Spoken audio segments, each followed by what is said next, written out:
اسلامی تاریخ میں کچھ قومیں ایسی گزری ہیں جنہیں اللہ رب العزت نے ساری نعمتوں سے نوازا، انہیں امن دیا، رزق دیا، باغات دیے، زمینیں دی، جائیدادیں دی، لیکن جب انہوں نے ان نعمتوں کے باوجود ناشکری کی، غرور کیا، تکبر کیا، اللہ کے احکامات سے منہ موڑا، تو پھر وہ قومیں دردناک انجام کا شکار ہوئیں۔ یہ بات ہے قوم سبا کی، ایک ایسی قوم جس کی شان و شوکت کبھی عربوں کے درمیان مشہور ہوا کرتی تھی، پھر وہی قوم آہستہ آہستہ صفحہ تاریخ سے مٹ گئی۔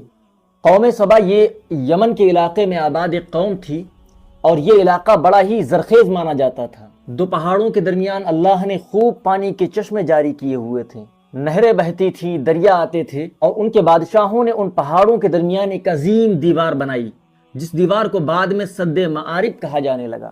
اس دیوار کی وجہ سے پانی ایک خوبصورت دریا کی شکل میں بہتا تھا، اور اس کے دونوں اطراف باغات، کھیتیاں، پھلدار درخت، سرسبز زمینیں اور ہر طرف رزق کی فراوانی تھی۔ وہاں کے رزق، باغات، پھلوں کے بارے میں ایک روایت ملتی ہے جس میں یہ کہا جاتا ہے کہ اگر ایک عورت اپنے سر کے اوپر ٹوکری رکھ کر ان پھلدار درختوں کے نیچے سے نکل جاتی تھی تو راستوں میں درختوں سے پھل اتنے زیادہ خود بخود گرتے تھے کہ اس کی ٹوکری خود بخود بھر جایا کرتی تھی، توڑنے کی ضرورت نہیں پڑتی تھی۔ نہ صرف رزق کی فراوانی تھی بلکہ اس علاقے کے اندر کوئی بھی زہریلے جانور، موذی کیڑے، تکلیف دینے والے سانپ، بچھو، یہ کچھ بھی نہ تھے۔ موسم معتدل، زندگی پرسکون، ہر چیز میں صرف اللہ کی نعمتیں دکھا کرتی تھیں۔ اللہ نے قوم سبا کو یہ جو نعمتیں عطا فرمائی تھی تو اس کے بدلے میں ہونا یہ چاہیے تھا کہ وہ قوم اللہ کا شکر ادا کرتی، اسے ایک مانتی اور عبادت میں اخلاص کے ساتھ جڑ جاتی، اور کسی کو اس کے ساتھ شریک نہ ٹھہراتی، اور زمین کے اوپر اس کے دین کو قائم کرتی۔ اللہ نے ان کے پاس اپنے رسول بھیجے، انہوں نے آ کر ان کو سمجھایا اور کہا، روزی کھاؤ، شکر کرو اور توحید پر قائم رہو۔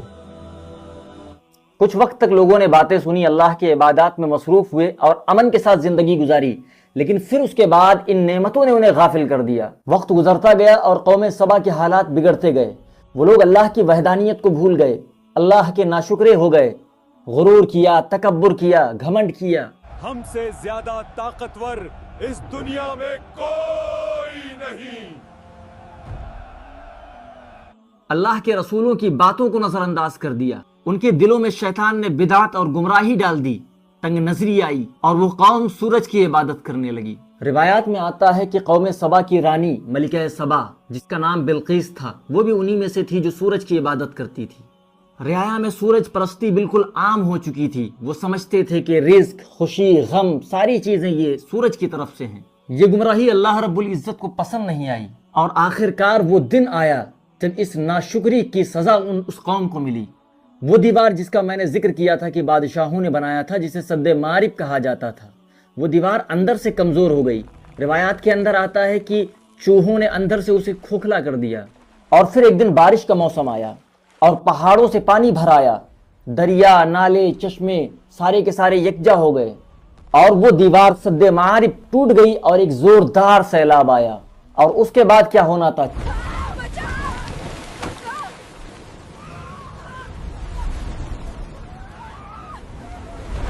چیخے، گھبراہٹ، پوری کی پوری بستیاں بہہ گئیں، گھر، محلات، باغات، کھیتیاں، تمام سرمایہ سب بہہ گیا، سب ختم ہو گیا۔